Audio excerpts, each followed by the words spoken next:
j'ai la passion d'être un médecin.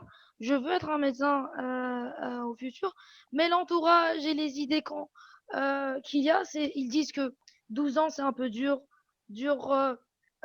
pour accomplir et toujours, tu vas regretter. Donc, vaut mieux devenir un ingénieur, terminer des études en 5 ans, c'est plus bien. C'est mieux de perdre des années en étudiant 12 ans. C'est Ouais, ça.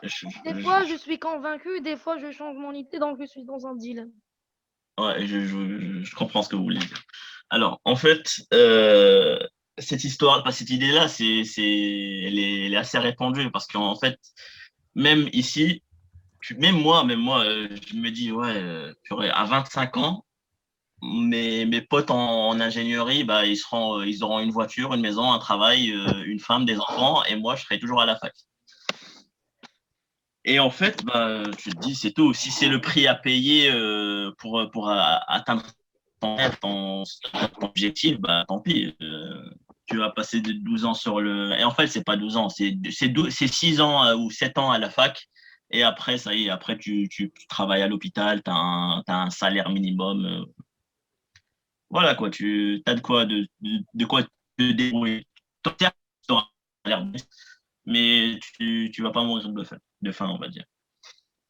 Ouais, il y a ça, il y a. J'allais dire quoi?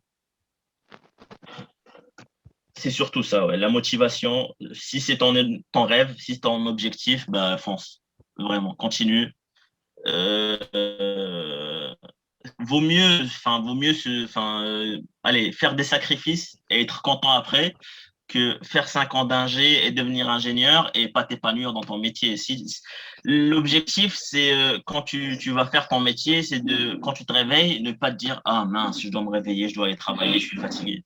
Ça doit être une passion, un truc que tu aimes bien faire. Si là, si j'aimais pas la médecine, par exemple, j'aurais jamais tenu. C'est intenable comme rythme. Si t'aimes pas, si t'es pas à fond dedans, si c'est pas ton objectif, c'est pas la peine. Mais si t'aimes bien, tu veux faire médecine, t'aimes bien, c'est ton rêve, bah accroche-toi et fonce, vraiment. Bravo. Merci beaucoup pour Pas de souci. Très bien. Hafsa? Oui, monsieur, merci de m'avoir donné l'opportunité de questionner monsieur Mohamed. Alors, juste d'après ce que j'ai conclu, il a dépassé plusieurs périodes de vie qui étaient pénibles et il a sacrifié pas mal de fois. Et juste, je voulais savoir comment il a dépassé la période de la chute lorsqu'il a échoué pendant la première année de la médecine. Est-ce que vous pouvez nous expliquer comment c'était la motivation? Est-ce que c'est personnel ou bien c'est grâce à une personne précise? Non, alors la motivation entre la première et la deuxième, entre la première année et la deuxième, quand j'ai redoublé, c'était plus par rapport à moi-même. C'était moi. J'avais un, je me suis fixé un challenge et je me suis mis dans ma tête, ouais, maintenant j'ai 1 an et c'est soit ça passe, je fais médecine, soit je repars bredouille, quoi. Et je me suis dit, si je repars bredouille, qu'est-ce que les autres vont dire? Enfin, je vais donner raison à tous ceux qui m'ont dit, ouais, va pas, c'est trop dur. Tu vois ce que je veux dire? Tous les gens qui ont essayé de me décourager quand j'étais au Maroc, ils seraient contents si j'aurais pas eu ma première année. Donc je me suis dit, Il y avait des personnes qui t'ont comment on dit? démotivé, Mohamed, qui t'ont dit. Ah mais oui, non pas démotivés directement, mais ils étaient là en mode, ça me saoulait, ils étaient là en mode, ouais, ça sert à rien d'y aller, tu vas pas y arriver, c'est trop dur, il y a un quota pour les étrangers, ou je sais pas combien, ils prennent juste un petit peu sur une énorme promo et tout. Mais j'ai dit, mais c'est pas grave, je vais tenter ma chance. Et voilà. Je vais pas Alors, aller à travailler à Dakar ou je vais aller chercher le fil là-bas et l'aiguille de suture là-bas, aller chercher, il n'y a pas de bétadine, il n'y a pas de. Non, c'est pas. Enfin, encore là, à l'époque, je connaissais pas trop la médecine, mais là, quand je connais la médecine, la vraie médecine, je me dis, ouais, quand même, il y a une grosse différence. hmm. Il y a une grosse différence, enfin, déjà de moyens pour les hôpitaux ou même dans tous les domaines, il y a un manque de moyens. Si tu veux faire, même si tu veux faire maintenant, la biologie, tu veux faire de la biologie, tu fais ton année de bio, sans parler des hôpitaux. Les hôpitaux, là, en fait, je suis dans le campus et dans ce campus-là, il y a tous les hôpitaux, toutes les facs de santé, médecine, pharma et tout. Et là, pour une ville, Lille, il y a 10, 11 hôpitaux dans un périmètre de même pas 3 km². Hmm. C'est la différence des moyens est énorme. Déjà ça. Deux, bah, il y a aussi le rêve, on va dire. Tu rêves de voir autre chose, de changer de décor. D'accord. Tu as vécu toute ta vie au Maroc, tu t'entends parler de la France ou des États-Unis ou du Canada, tu te dis, ouais, j'aimerais bien aller quand même faire mes études là-bas. Et Explorer un nouveau pays, voilà, explorer, voir d'autres paysages, voir du monde, échanger avec d'autres cultures. avoir de nouveaux horizons, avoir un meilleur niveau d'études. Alors, c'est pour ça. Ah oui, c'est ça, ça change tout, vraiment. Alors, je dénigre pas les études au Maroc, mais il y a il y a des bonnes écoles au Maroc, des bonnes facultés dans plusieurs domaines, mais pas en médecine. En médecine, c'est même pas les universités ou les facultés qui me gênaient, c'était les hôpitaux. Donc, Très bien. Très bien. Je ne sais pas, il y a un autre élève, c'est Mohamed, qui a une question. Dia. ouais. Dia. Monsieur. Oui, Dia. Monsieur, donc, merci pour votre merveilleuse présentation. Elle était pleine d'informations, mais j'ai une petite question. Est-ce qu'on aurait besoin des trucs qu'on étudie aujourd'hui, genre de racine carrée ou l'histoire géo, ou c'est seulement comme une base? Et une deuxième chose, c'est est-ce que c'est Clairement, je sais pas si tu veux partir en France ou bah, tu auras besoin des langues, français et anglais. Les maths, tu auras vraiment besoin que des bases, les racines, les trucs, comment dire, vraiment, mais très rarement, et encore qu'en première année, parce qu'on fait un peu de physique, un peu de maths aussi. Et c'est vraiment, c'est des trucs de base. Il n'y a pas besoin il y a pas besoin d'avoir 19 en physique et 19 en chimie pour faire médecine. Mais en globalité, franchement, non. Il y a pas vraiment de lien, on va dire. C'est une base, c'est des outils tu assembles, mais la grosse majorité des trucs on étudie au lycée ou au truc, non.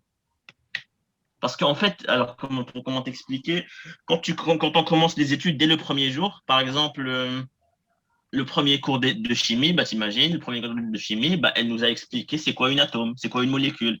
Il commence du zéro, de la base, quoi. En vrai, alors, juste pour l'anecdote, il y a un professeur d'anesthésie, enfin, c'est un professeur d'anesthésie réanimation ici à Lille, qui a fait bah, un bac littéraire. Il a fait un bac littéraire, pour te dire qu'il n'y a pas vraiment de liaison. Il a fait un bac littéraire, il a triplé sa première année, encore un signe ou un symbole, un exemple de persévérance. Il a triplé sa première année et là, il est professeur des universités à Lille, en Justement. médecine, et il est réanimateur. Ça, c'était la première question. Et la deuxième question, est-ce que c'est pas mieux de faire toute la médecine en France, de la médecine au Maroc et d'aller travailler en France? Le problème, c'est si tu fais ça, bon, à un moment donné, la médecine, c'est noble, c'est bien, c'est un métier où il faut aider les gens, mais à un moment, il faut manger. Donc, on va parler d'argent. Si tu fais tes études de médecine ici et tu fais ton doctorat ici et tu pars en France travailler, tu vas travailler comme un interne. En gros, comme quelqu'un qui est en 7e année de médecine, il vient de commencer son internat, il touche. Ouais, mais après, il faut avoir les références. En gros, tu touches, on va dire, bah, comme un étudiant, un interne. juste, on va dire, pour avoir un ordre de grandeur, un médecin, en général, ici, il touche, on va dire, 8 000 € par mois. Après, en fait, on parle d'un médecin thésé, un médecin qui a fini sa formation après 13 ans d'études. Il touche 8 000 € par mois. Un interne, il touche 1 200 € par mois. Un interne, c'est en gros un étudiant en 6e année, en 7e année. Il touche 1 200 €. Et le gars qui a son doctorat ici au Maroc, qui a tout fini, qui est médecin, il va toucher pareil que l'interne, que l'étudiant en 6e année ou en 7e année. Et pendant toute sa vie, en fait, il n'y a pas de. Parce que ici, pour avoir les postes, il faut passer un concours. Ça, j'en ai pas parlé, c'est l'occasion. En fait, tu passes un concours en première année pour rentrer en médecine. Et après, tu passes un concours en 6e année. Ça s'appelle l'épreuve classante nationale ou le concours de l'internat. Et en gros, c'est pire que le concours de la première année. Tous les gens qui ont réussi la première année, c'est-à-dire que tous les gens en médecine en France, 8000 personnes, ils passent un concours national. Et en fonction du classement de ce concours-là, tu choisis ta spécialité et la ville où tu veux travailler. Et en fait, les postes sont déjà prêts. Il y a déjà des postes prévus. Il n'y a pas de. En fait, une fois que tu sors du travail, tu sors du concours, tu as ton poste. Tu sais que tu vas aller travailler à l'hôpital, tu as ton salaire, tout est prêt, il n'y a pas de problème. C'est pas comme si, on va prendre un autre domaine, par exemple, les ingénieurs, quand ils finissent leur formation, bah, ils doivent chercher du travail. Ils doivent postuler dans des entreprises, donner des CV, faire des entretiens, machin. Nous, non. Nous, une fois qu'on a fait notre concours en 6e année, bah, tu as réussi, tu sais, tu vas aller travailler, par exemple, on va dire, à Lille en cardiologie.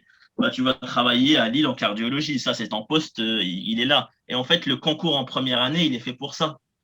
Ils calculent le nombre de personnes qui prennent en fonction des postes qui seront disponibles dans 10 ans. Donc forcément, tu as du travail qui est au bout de ton cursus. Et ouais, par contre, si tu pars du Maroc, bah, tu n'as pas ta place. Donc tu t'es payé comme un médecin attaché ou un truc comme ça, et le salaire par rapport au salaire des médecins, bah, moyen, quoi. Très bien. Très bien. Bravo, Mohamed. Je crois qu'il y a un autre élève qui a levé sa main. Ayoub. Ayoub, Farsi. Oui, monsieur. Oui, monsieur. Donc, merci pour vos paroles enrichissantes. J'ai une petite question. C'est quelle est la première cause que vous allez, c'est de ne pas s'adapter vite? Ah, ok.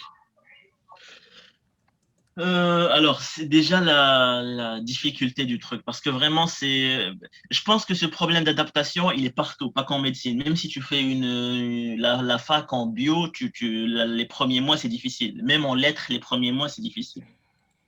Parce que tu arrives, en fait, tu es habitué à travailler dans une classe. Par exemple, là, je sais pas, vous êtes 28,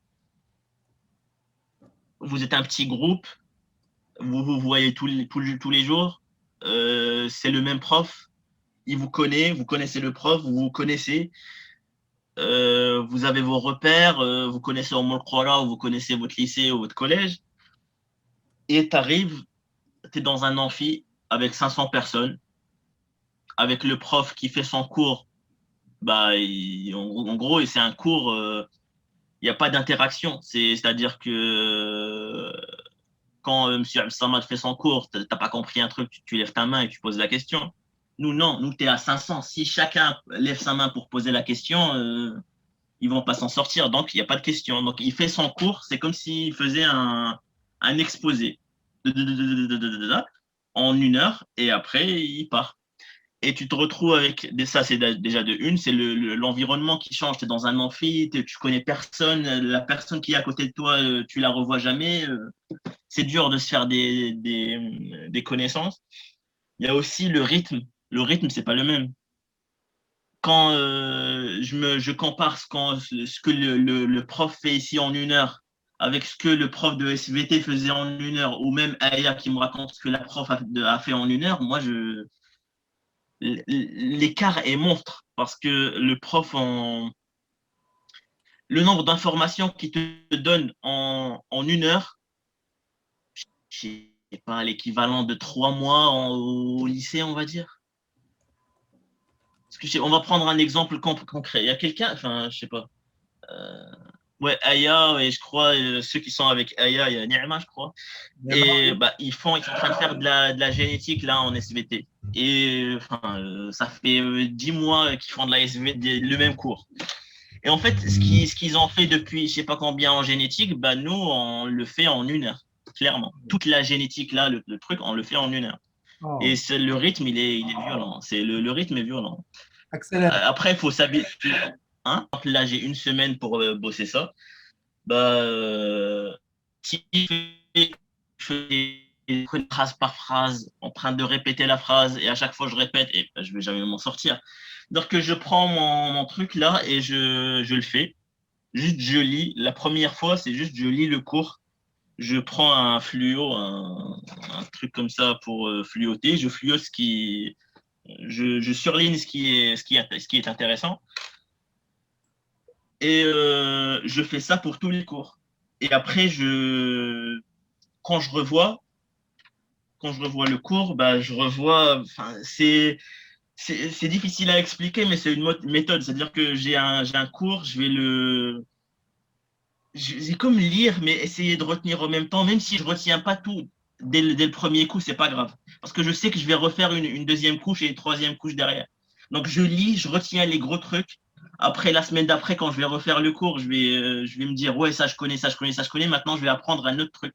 Les petits détails que je connaissais pas avant. Et comme ça, Ah, mais c'est clair que c'est pas tout qui attend, hein. C'est impossible. Un prof, enfin, c'est un prof de médecine ici qui nous a rassuré, qui nous a dit c'est impossible de retenir tout. Si vous ne retenez pas tout, ne paniquez pas. C'est considérer la médecine comme une culture générale. Vous allez apprendre plein de trucs et ce qui va rester, les trucs essentiels.